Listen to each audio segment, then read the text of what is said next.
La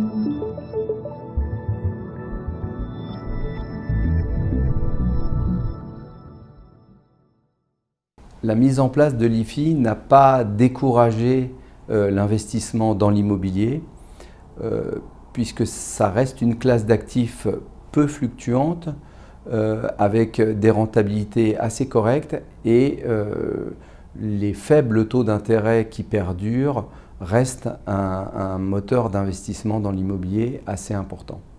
L'investisseur qui n'a pas besoin de revenus et qui cherche de la diversification pour avoir intérêt à investir dans la nue propriété de biens immobiliers.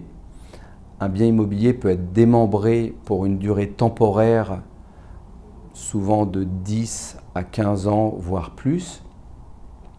Et ce démembrement va concerner donc un usufruitier qui va, lui, percevoir pendant toute la durée du démembrement les revenus du bien, mais qui en supportera également toutes les charges.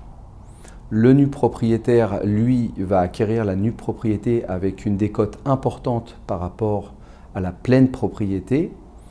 Il ne percevra aucun revenu, mais en contrepartie, il ne supportera aucune charge et ne sera pas non plus soumis à l'IFI sur cet investissement, puisque c'est l'usufruitier qui est redevable de l'IFI.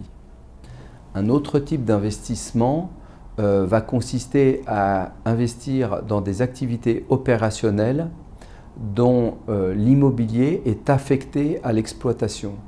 Ceci permettra d'exclure ces investissements de l'assiette de l'IFI.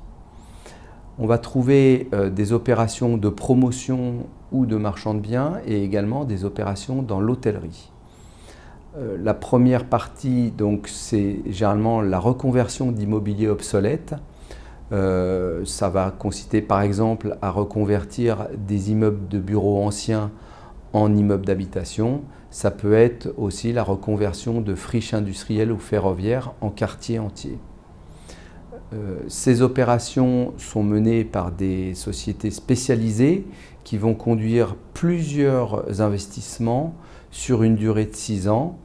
Et ces investissements, une fois vendus, la société va être liquidée et l'investisseur va ressortir avec son capital et sa plus-value.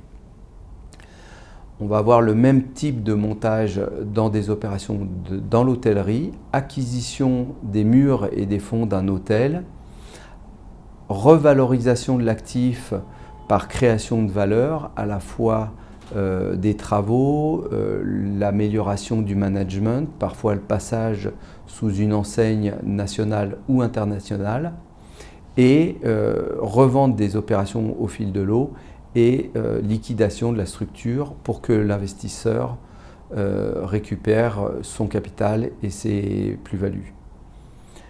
Il faut noter que parfois ces opérations sont également logeables dans un PEA et que certaines sont éligibles à l'article 150.0 ter du Code du CGI, donc au réemploi de cession.